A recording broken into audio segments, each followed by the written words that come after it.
17,000 feet की ऊंचाई पर बर्फीली हवाएं चल रही थीं। ठंड ऐसी कि पत्थर को जमा दे। आधी रात से ज्यादा का वक्त बीत चुका था, लेकिन 120 जवान और उनके कमांडर मेजर शैतान सिंह की आंखों में नींद नहीं थी। वो टकटकी लगाए दुश्मन का इंतजार कर रहे थे। नवंबर के महीने में सर्दी और कातिल हो चुकी थी। चारों तरफ सन्नाटा था। 17 नवंबर 1962 की रात चढ़ी ही थी कि बर्फ गिरने लगी। इतनी घनी बर्फ कि कुछ भी दिखाई देना बंद हो गया। कई घंटे की बर्फबारी के बाद आधी रात 2 बजे मौसम थोड़ा साफ हुआ।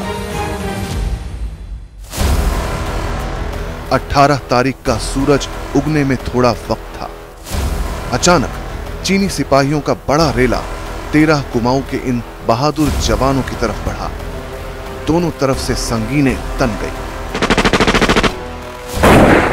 एक तरफ 5,000 चीनी सिपाही, दूसरी तरफ 120 भारतीय जवान।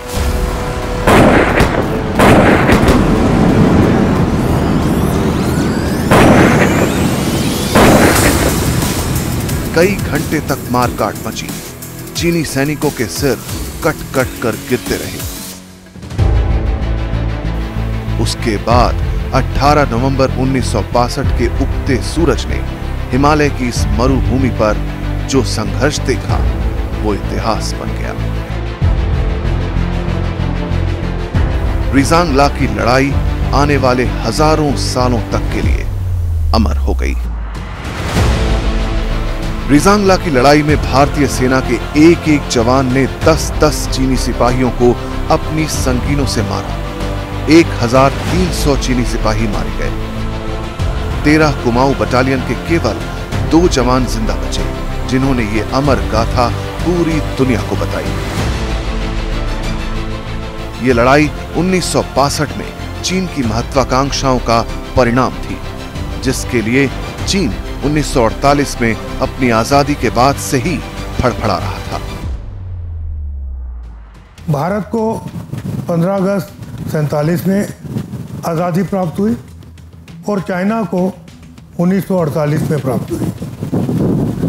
दोनों देश अफ्रो एशियन मुल्कों की लीडरशिप को पाने के लिए तत्पर हैं और इनमें आपस में एक होड़ लगी हुई है। भारत एक प्रजातंत्र है और चाइना एक कम्युनिस्ट ऑटोक्रेटिक वहाँ पर राज्य है। तिब्बत के ऊपर विशेषकर भारत और चीन में विवाद है। 1959 में तिब्बत में आज़ादी की जदोजहद शुरू हुई।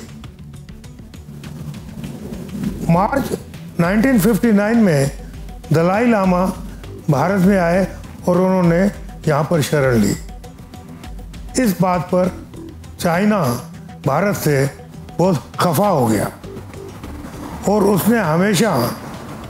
चाइना ने हमेशा भारत से बदला लेने की तरतीब बनाई। हालांकि पंचशील और भाई भाई का नारे लग रहे थे, पर इन नारों के पीछे चाइनीज अपनी फौजी तैयारी भारत को शिकस्त देने के लिए करते रहे। 21 अक्टूबर को नीफा में 80 किलोमीटर अंदर भारत की सीमा में एक कोंगला हमारी पुलिस पोस्ट थी। उस पर चीनियों ने अचानक हमला करके उसको पकड़ लिया और नष्ट कर दिया। इसी प्रकार थोड़े दिनों के बाद उन्होंने स्पंगुर गैप में अपनी एक मिलिट्री टुकड़ी को वहाँ बिठा दिया। चाइना ने नीफा और लद्दाख में हमारी पुलिस चौकियों पे हमले किए और लद्दाख में 9 हमारे पुलिस के कर्मी मार दिए गए और 7 कर्मियों को उन्होंने बंदी बना लिया। तो इन्हीं कारणों से रिजांग ला की लड़ाई 18 नवंबर 62 को हुई। जैसे ही युद्ध के बादल मंडराए, देश को अपने शूरवीरों की याद आने लगी। हिमालय की सरहदों की रक्षा करने का वक्त आ चुका था, इसलिए एक जाबाज पलटन को रवाना कर दिया गया। 13 कुमाऊं के लिए इतिहास लिखने का वक्त आ चुका था। 13 कुमाऊं पलटन 5 अगस्त 1948 को कानपुर में खड़ी हुई थी। ये भारत की आज़ादी के बाद खड़ी होने वाली पहली पलटन थी। तो 13 कुमाऊं जब खड़ी हुई थी, इसमें 50% कुमाऊनी थे और 50% अहीर थे। आगे चलकर 1959 में ये सोचा गया कि इसको प्योर अहीर बटालियन बनाया जाए। तो जो हमारे कुमाऊनी जवान थे, 2 कुमाऊं और 6 कुमाऊं में 25% अहीर थे, तो उनको 13 कुमाऊं में भेजा गया और 13 कुमाऊं के कुमाऊनीज को वहाँ पर भेज दिया गया। इस प्रकार से 13 कुमाऊं प्योर अहीर बटालियन हो गई और 2 और 6 कुमाऊं प्योर कुमाऊनी पलटनें बन गई। क्योंकि ये पलटन बारामूला में थी और डिप्लॉयड थी, तो उस वक़्त शायद फौज ने सोचा होगा कि इस पलटन को जल्दी चशूल में मूव किया जा सकता है। तो 2 अक्टूबर 1962 को पलटन को चशूल में मूव करने का ऑर्डर मिला। ब्रेवो और चार्ली कंपनी पहली थी, वो लद्दाख में पहुंची 13 अक्टूबर को। तो ब्रेवो कंपनी को मगर हिल में डिप्लॉय किया गया और चार्ली कंपनी को रिजांगला में भेजा गया। मगर हिल से रिजांगला कोई 3 से 4 किलोमीटर दूर है और चशूल से रिजांगला तकरीबन 30 किलोमीटर दूर है। इसके बाद बाकी बटालियन आई। डेल्टा कंपनी को भी मगर हिल में रखा गया। अल्फा कंपनी जो थी वो बटालियन हेडक्वार्टर के साथ हाई ग्राउंड में रखी गई। बी और सी कंपनी मगर हिल में मेजर जटार साहब की कमान के नीचे थी। उनके साथ एक सेक्शन 3 इंच मोटर का था। चार्ली कंपनी रिजांगला में थी, उसके साथ एक section 3 inch mortar Naik Ram Kumar के साथ था। Battalion headquarter alpha company reserve major Sinha साहब थे, उनके साथ थी। 114 infantry brigade tactical headquarter 28 October को रिजांगला चशूल में पहुंचा। उसी दौरान 3 इन्फेंट्री डिव लेह में खड़ा करने के आदेश आए और major general Buddha Singh MC पुराने सोल्जर थे, सेकेंड वर्ल्ड वॉर के मिलिट्री क्रॉस जीते हुए थे, उनके नेतृत्व में ये डिवीज़न खड़ा किया गया। चार्ली कंपनी जो थी हमारी, वो मेजर शैतान सिंह के नीचे इस प्रकार डिप्लॉय थी।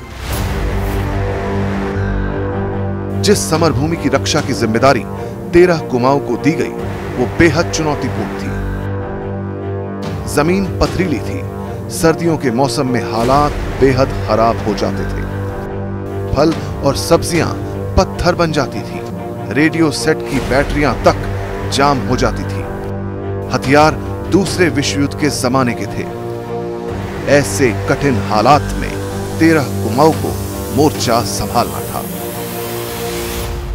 जवानों और एरिया की रक्षा करना, ये दोनों टास्क बहुत महत्वपूर्ण और बहुत मुश्किल थे।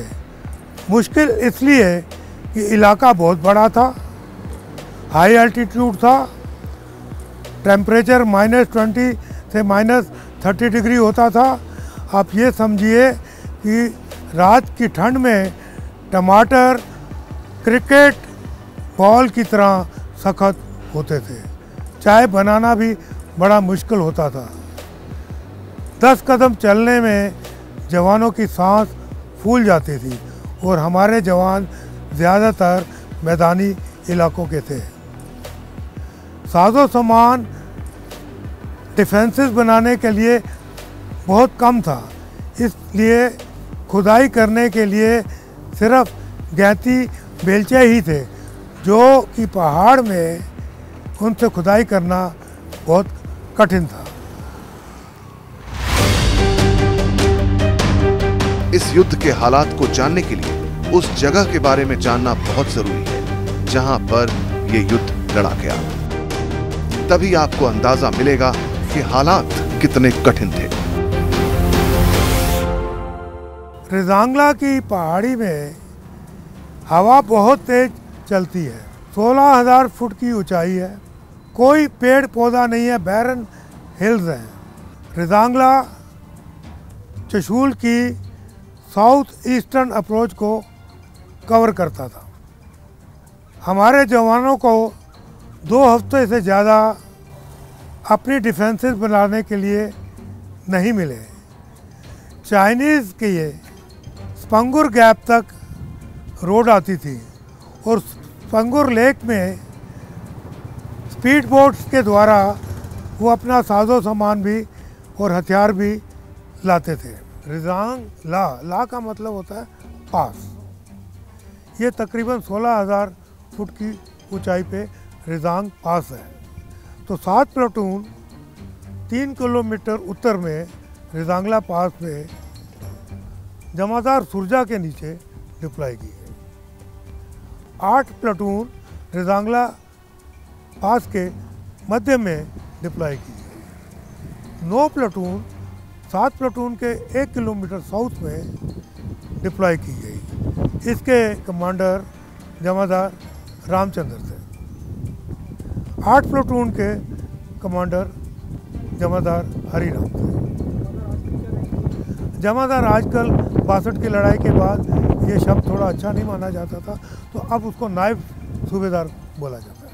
चशूल तकरीबन 14,500 फीट की ऊंचाई पर 40 फीट लंबा, 5 से 6 किलोमीटर चौड़ा एक रेगिस्तान है, समतल रेगिस्तान है, बिल्कुल बॉर्डर के ऊपर। जो लाइन ऑफ कंट्रोल है चशूल के साथ साथ चलती है। चशूल में हमारा ALG है, एडवांस लैंडिंग ग्राउंड है, और चशूल में ही 114 ब्रिगेड तैनात किया गया था। और चशूल में ही रिजांगला की पहाड़ी है जहाँ पर 13 कुमाऊं ने मशहूर लड़ाई लड़ी थी। रिजांगला तकरीबन 3 किलोमीटर लंबा और 2 किलोमीटर चौड़ा पास है, जो चशूल से तकरीबन 30 किलोमीटर साउथ में है। यहाँ पर चार्ली कंपनी मेजर शतान सिंह के नेतृत्व में तैनात थी। और फिर वो पल भी आ गया जो इतिहास में अमर होने वाला था। चीनियों की बुरी नजर मेजर शैतान सिंह की चौकी पर पड़ चुकी थी और वो हमले की ताक में बैठे थे। रात 17-18 नवंबर को बहुत भयंकर बर्फ गिरी, बहुत आंधी और बर्फीला तूफान आया। रात के 2 बजे अचानक आकाश खुल गया और विजिबिलिटी 600 से 700 गज हो गई। 8 प्लाटून का लिसनिंग पोस्ट, जो कि प्लाटून की डिफेंसेस के आगे था, लिसनिंग पोस्ट में लांस नायक रूपराम ने देखा कि 700-800 लगभग चीनी इकट्ठे होकर रिजांगला की तरफ बढ़ रहे हैं। वो भागकर एकदम प्लाटून में वो खबरदार करने के लिए पहुंचा। उसके साथ उसका सेक्शन कमांडर हवलदार हुकमचंद LMG लेकर लिसनिंग पोस्ट की जगह पर पहुंचा और निर्धारित जो हमारा बैटल साइन होता है कि वेरी लाइट पिस्टल फायर की जाएगी और फायर किया जाएगा उस वक़्त उसने लाल वेरी लाइट पिस्टल फायर की। पूरी प्लाटून ने बढ़ते हुए चीनियों पर अपने फायर से उनको बर्बाद कर दिया।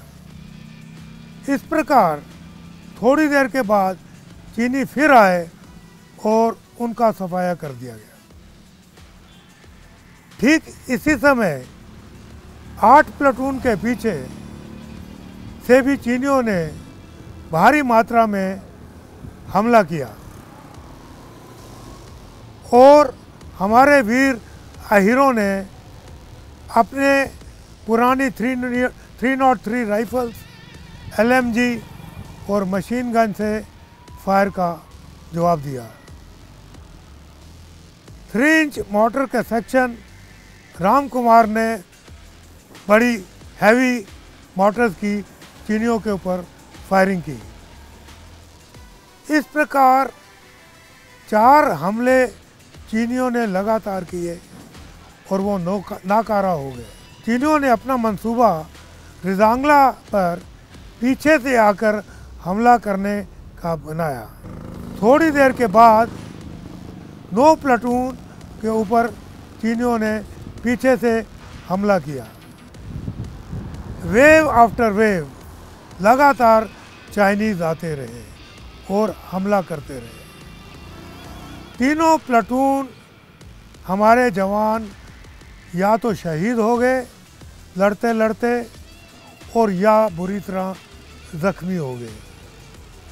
मेजर शैतान सिंह ने अपना कंपनी हेडक्वार्टर को रीग्रुप किया। एक एक मोर्चे पे जाकर जवानों का उत्साह बढ़ाया। इसी दौरान उनको हाथ पर दुश्मन की LMG की गोलियां लगी और वो ज़ख्मी हो गए। उन्होंने इसकी कोई परवाह नहीं की और अपने थोड़े से बचे हुए जवानों का मनोबल बढ़ाते रहे। हवलदार मेजर हरफूल ने मेजर साहब को आग्रह किया कि वो किसी सुरक्षित स्थान पर चलें और वहाँ पर अपना बचाव करें। मेजर शैतान सिंह ने इस बात से बिल्कुल इनकार कर दिया। तकरीबन 9 प्लाटून ख़त्म हो गई और 9 प्लाटून में नायक सिंह राम था एक जो नामी रेसलर था। उसका एमुनिशन ख़त्म हो गया, उसकी 303 राइफल टूट गई। वो अपने मोर्चे से निकला और शेर की तरह दादा कृष्ण की जय ललकार बोलते हुए चाइनीज़ पर कूद पड़ा और उसने एक पहलवान की तरह 7-8 चीनियों को मार गिराया। इसी दौरान उसको भी गोली लगी और वो वीर गति को प्राप्त हो गया। इस प्रकार चीनियों के 5 हमले नाकारा हो गए। अब चीनी भारी मात्रा में 73 mm RCL और 132 मिलीमीटर रॉकेट से हमले किए। उन्होंने अपनी आर्टिलरी का भी बहुत भयानक फायर रिजांगला के ऊपर मंगवाया।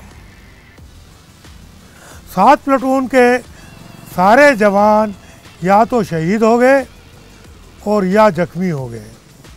एक जवान लांस नायक साही राम बचा था। उसने दुश्मन की रॉकेट की पोजीशन पर हमला बोलकर उसको उखाड़ फेंका और उसी में वो भी शहीद हो गया। तीनों प्लाटून ख़त्म हो जाने के बाद मेजर शैतान सिंह ने अपने कंपनी हेडक्वार्टर को रीग्रुप किया और हर मोर्चे पे जा जाकर जवानों की हौसला अफजाई की।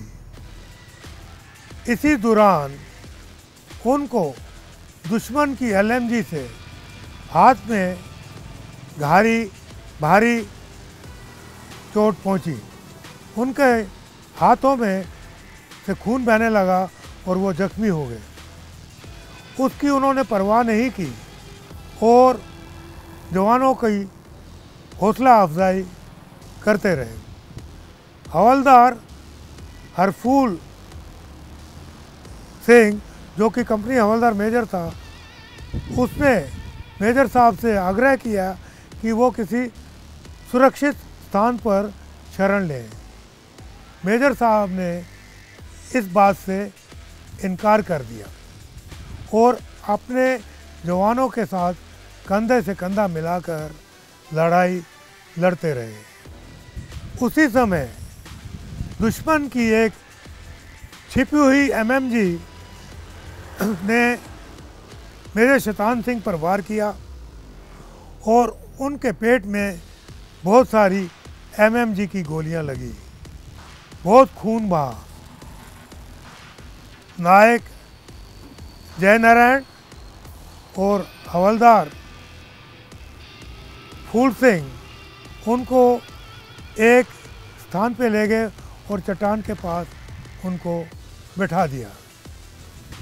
मेजर शैतान सिंह ने उनको आदेश दिया वो वापस जाएं और पलटन में ये बताएं कि चार्ली कंपनी ने अपना कार्य कर दिया है।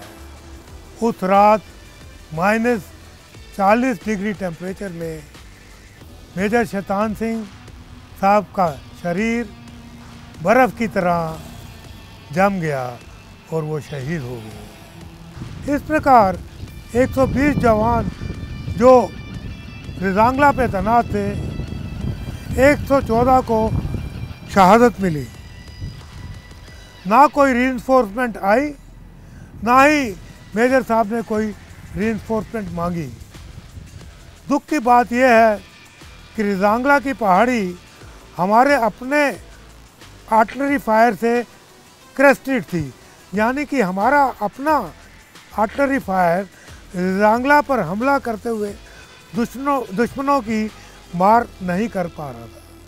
साथ ही जो हमारी टेलीफोन की तारें लगी हुई थी वो बम्बार्डमेंट में तहस नहस हो गई। जो हमारे वायरलेस सेट थे, पुराने थे, उनकी बैटरियां -40 डिग्री में जम गई और कोई कम्युनिकेशन बटालियन हेडक्वार्टर के साथ नहीं था। इस प्रकार जो आदेश आखिरी मेजर शैतान सिंह ने अपने जवानों को दिया, नायक जयनारायण और फूल सिंह को, कि जाओ सीओ साहब को बताओ कि हमने अपना कार्यक्रम पूरा कर दिया है, तभी बटालियन हेडक्वार्टर में ये पता चला कि रिजांगला में क्या हुआ है। इस युद्ध ने भारतीय शूरवीरों के पराक्रम की गाथा तो लिखी ही, कई सबक भी सिखाए। इस युद्ध ने बताया कि हमारी तैयारी कैसी होनी चाहिए थी और क्यों पूरी नहीं हो पाई। फरवरी 63 के महीने में एक गडरिया लद्दाखी अपनी भेड़ बकरियां चराते हुए रिजांगा पे पहुंच गया। वो इतना भौचक्का हो गया ये देखकर कि जवान अपने हाथों में राइफल लिए हुए, एलएमजी लिए हुए, ग्रेनेड का पिन निकाले हुए बैटल पोजीशन में शहीद पाए गए। हर मोर्चा तहस नहस था। लांस नायक धर्मपाल सिंह धैया, जो कि नर्सिंग असिस्टेंट था, उसके एक हाथ में सिरिंज थी और दूसरे हाथ में पट्टी थी और वो अपने मोर्चे आरएपी के पास शहीद पाया गया। चंदगी राम का मैंने नाम आपको बताया, जो पहलवान था जिसने 7-8 चीनियों को पटक पटक कर मार दिया। चीनियों ने उसके ऑनर में उसके पार्थिव शरीर के चारों तरफ बैनर्स गाड़ कर उसका सम्मान किया। थोड़े दिनों के बाद इंटरनेशनल रेड क्रॉस के ज़रिए हमारे जवान हमारे सैनिकों को जो वहाँ शहीद हो गए थे उनके शवों को उठाकर लाए। 96 शव वहाँ से लाए गए। मेजर शैतान सिंह का शव तिरंगे में लिपटाकर जोधपुर राजकीय सैनिक सम्मान के साथ उसका सम्मान किया गया और उसका अंतिम संस्कार किया गया। जहाँ पर 96 शहीदों का अंतिम संस्कार किया गया था, उसी स्थान पर हाई ग्राउंड पर एक वार मेमोरियल बनाया गया है जिसका नाम रिजांगला वार मेमोरियल है। इसमें 114 वीरों के नाम जिन्होंने अपनी शहादत दी लिखे गए हैं। उसके ऊपर ये जोशीली कविता लिखी हुई है, and how can a man die better than facing fearful odds for the ashes of his fathers and temples of his God। इसका हिंदी रूपांतर मैंने इस प्रकार किया है। क्या इससे भी कोई बेहतर मौत हो सकती है? जो भयानक खतरों को जूझते हुए अपने पूर्वजों की मट्टी और अपने देवी देवताओं के मंदिरों की रक्षा के लिए की गई हो। Thank you. जय हिंद।